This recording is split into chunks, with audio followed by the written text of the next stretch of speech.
To prepare for a new Ridley Scott movie, I figured I should watch Gladiator. I've never seen Gladiator until now. I watched Gladiator. It's a really good movie, really good story. But it makes me so sad to think Ridley Scott made Gladiator, Alien, and now look at him.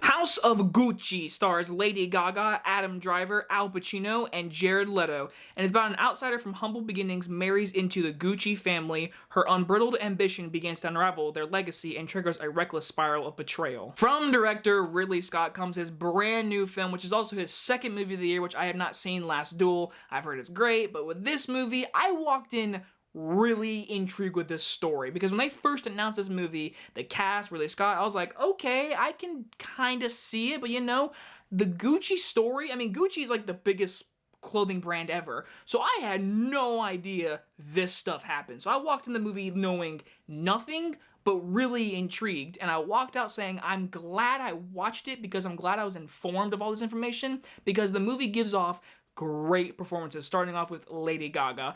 She's gonna be nominated for Best Actress. At the moment I'm filming this, I feel more confident saying Kristen Stewart's going to win it, but Lady Gaga will be nominated. I don't think Adam Driver will be nominated, but he was really good in this movie. He's such an underrated good actor. No one ever thinks about his great performances. I always think about Kylo Ren and stuff like that, but with this movie, he's really good, and him and her together in scenes is just perfection. Their accents are on point. Like I said, Lady Gaga, when she's in a scene, you can feel her presence. So I definitely think she's getting nominated. She's really good in this movie, and so is Adam Driver. The supporting roles are also very good. I think Al Pacino is a dark horse for supporting actor nomination.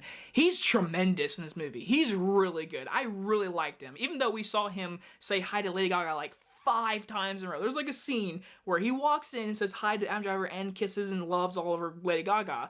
This happens like 5 times, like really early on. I was like, okay, we get it. You really like her and stuff. But either that, he's really good. Jeremy Irons, he's in a small role, but he's also very good.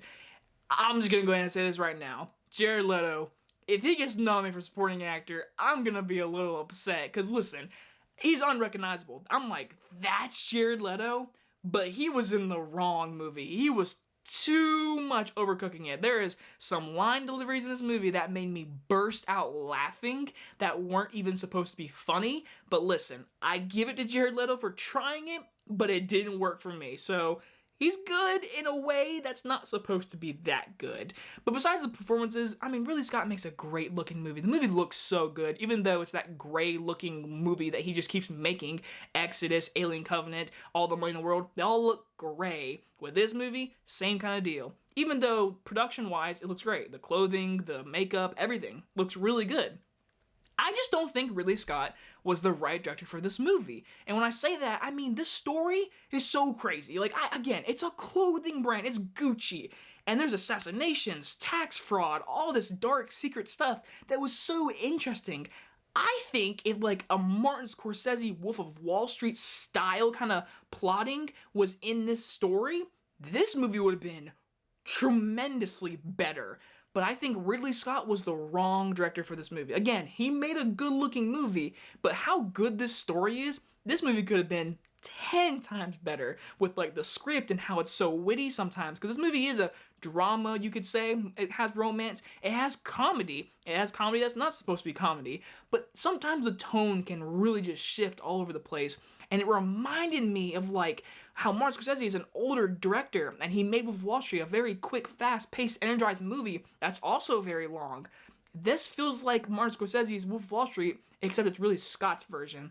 And to me, it just didn't do it justice, if you ask me, because the movie is 2 hours and 37 minutes, and I felt that runtime. I felt it hard. It was also a 2-hour drive to this theater to see it early. Driving home, I was like, man, I gotta drive home like 2 in the morning. But listen, after the movie was over, I said to myself, Lady Gaga was really good. Adam Driver was really good. Performances overall, besides Jared Leto, are all really good. There's a lot of cigarette smoking, there's a lot of drinking, there's a lot of repetitive scenes, but I'm still glad I watched it because I didn't know this story. So for me to watch it and be enjoyed by the story and the outcome, I'll give it credit because I wanted to see it because of the story, and I didn't leave disappointed. I'm disappointed because I feel like this story is so good. If it's better hands, this movie could have been amazing. I'm gonna give House of Gucci a C. So like I said, I'm betting Lady Gaga is nominated for Best Actress. I don't think Adam Driver will be nominated. Dark horses are for Pacino, and please don't be Jared Leto. But I will say this, if this gets nominated for Best Picture, I'm probably gonna disagree with that a lot. And guys enjoy this early movie review, and I'll see you guys in the next one. Bye-bye, everyone.